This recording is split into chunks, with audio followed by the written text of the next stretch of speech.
তারাবির দোয়া মোনাজাত, তারাবির দোয়া ওই যে 4 রাকাত পর পর কি পড়ে, সুবহানাজিল মুলকে ওয়াল মালাকুতে, আমি এর দূরই পারি শুধু। এরপরে কি আছে? তারাবির নামাজে কি সুন্নত না নফল নাকি ওয়াজিব? সূরা তারাবি পড়া বেশি উত্তম নাকি খতম তারাবি পড়া উত্তম? তারাবির দোয়া মোনাজাত, তারাবির দোয়া ওই যে 4 রাকাত পর পর কি পড়ে, সুবহানাজিল মুলকে ওয়াল মালাকুতে, আমি এর দূরই পারি শুধু। এরপরে কি আছে? আচ্ছা কি জানি আছে। তো এগুলো আসলে কোনো কোরআন হাদিসে নাই, যেহেতু কোরআন হাদিসে নাই সেজন্য আমি পাই নাই, কোরআন হাদিস থাকলে তো পাইতাম। বুঝে আসছে কথা? আমরা একসময় দেখছি যে ইয়াং পোলাপান তারাবি পড়তে যায় না। কিরে বাবা তারাবি পড়তে যাস না কেন? বলে হুজুর এখনো তারাবির দোয়া মুখস্থ হয় নাই। বুঝতে পারছেন? তো তারাবির নামাজের জন্য 4 রাকাত পর পর দোয়া পড়া, এটা তারাবির সাথে এর কোনো সম্পর্ক নাই, দোয়া পড়ার কোনো প্রয়োজন নাই।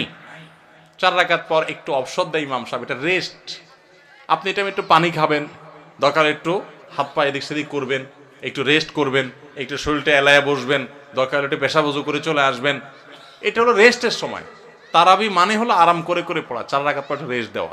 ওই মধ্যপ্রাচ্যের লোকরা, মিডিল ইস্টের লোকেরা আছে, আমাদের দেশেও কোনো কোনো মসজিদে দেখা যায় 4 রাকাত পর পর একটু খেজুর, একটু পানি, একটু চা একটু খায় মানুষ।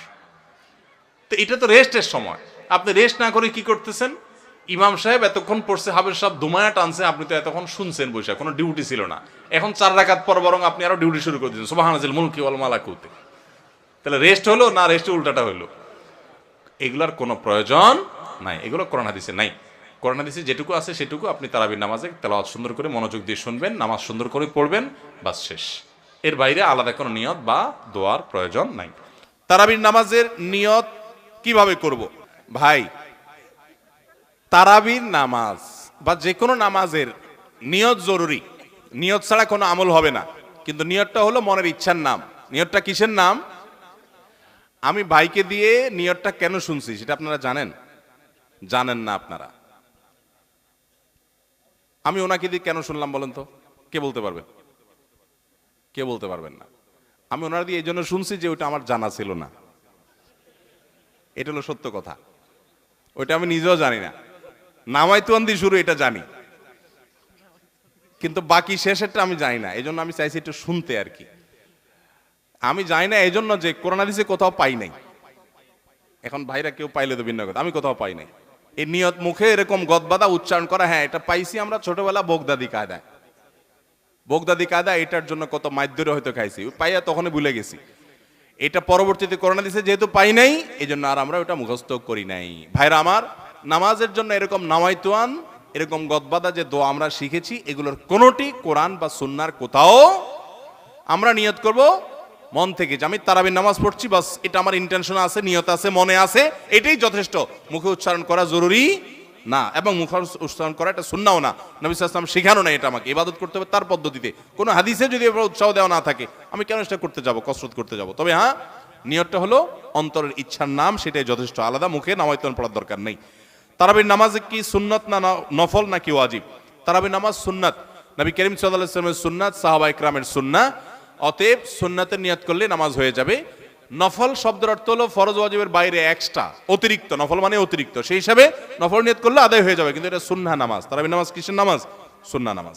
সূরা তারাবি পড়া বেশি উত্তম নাকি খতম তারাবি পড়া উত্তম?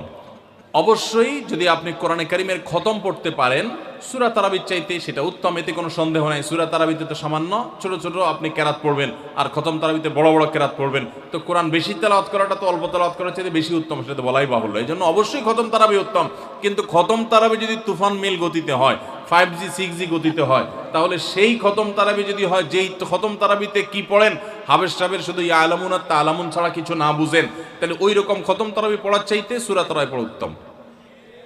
কথা কি বুঝতে পারছেন? যদি হাবেশ সাহেব মাঝখানে কি পড়ে কিছুই বুঝেন না, শেষে শুধু ইয়া আলামুন আর তা আলামুনের টান দেখে বুঝতে পারলেন যে এখন রুকুতে যাবে, তাহলে এই তারাবি পড়া না পড়াতে কোনো পার্থক্য নাই। অনেক জায়গাতে এরকম তারাবি পড়ে। ওই যে সোশ্যাল মিডিয়াতে কিছু কিছু ভিডিও পাওয়া যায়, হ্যাঁ, দেশের বাইরের, যে এমন গতিতে তারাবি পড়ে যে আপনি 3 আয়াত পড়তে না পড়তে তার 1 রাকাত শেষ। এগুলা তারাবির নামে তামাশা। শুধু খতম তারাবি কেন, অনেক সূরা তারাবিও এরকম আছে যে পড়ে সূরা তারাবি, সেটা আবার এরকম 5G গতিতে পড়ে। তারাবির নামে যে কত তামাশা চলে। কয়দিন আগে দেখলাম ফেসবুকে একটা পোস্টার, যে ব্যবসায়ীদের জন্য বিশেষ তারাবির প্যাকেজ। কি প্যাকেজ? 7 দিনে খতমের প্যাকেজ, 5 দিনে খতমের প্যাকেজ, আর একটা 3 দিনে খতমের প্যাকেজ। একটা রেজিস্ট্রেশন ফি 1400 টাকা, আর একটা রেজিস্ট্রেশন ফি বোধ হয় 2000 টাকা, আর একটা রেজিস্ট্রেশন ফি আর একটু কম টাকা।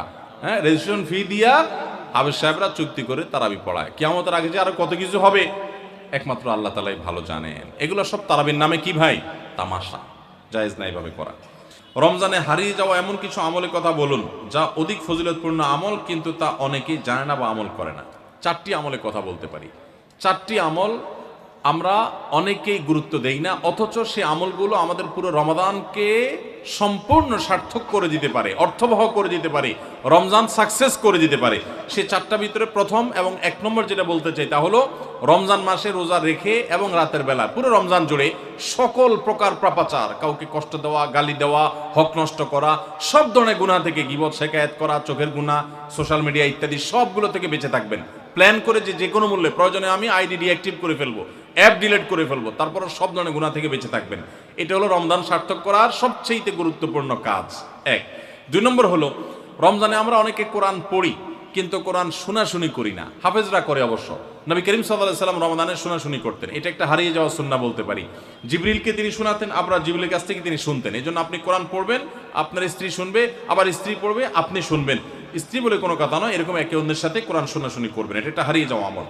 3 নম্বর হলো রমজানের শেষ 10 দিন এতেকাফ করবেন। রমজানের শেষ 10 দিনের এতেকাফ এমন একটা আমল, রমজানের রোজা ফরজ হওয়ার পর থেকে নিয়ে মৃত্যু পর্যন্ত নবী সাল্লাল্লাহু আলাইহি সাল্লাম জীবনে কখনো এতেকাফ ছাড়েন নাই। আমরা ম্যাক্সিমাম মানুষ জীবনে কখনো করি নাই। এতেকাফ করা হলো আল্লাহর ঘরে এসে গাঁটটি বোসকা নেই পড়ে যাও যে আল্লাহ ক্ষমা করা ছাড়া যাব না। এতেকাফ করা যদি মসজিদে ঘুমায়ও থাকে, এতেকাফ করাটাই যেহেতু একটা স্বতন্ত্র ইবাদত, সো তার এতেকাফ করার মাধ্যমে লাইলাতুল কদর তিনি অটোমেটিক পাবেন ইনশাআল্লাহ। এই জন্য এতেকাফের আমলটা আমাদের রমাদানকে সার্থক করে দিতে পারে, অথচ এটা হারিয়ে যাচ্ছে। আর 4 নম্বর এবং সর্বশেষ হলো রমজানের শেষ দশক হলো ইবাদতের দশক, আমলের দশক। আমরা প্রথম 2 দশকে যা পারি না পারি, শেষ দশক বেশি আমল করার চেষ্টা করব।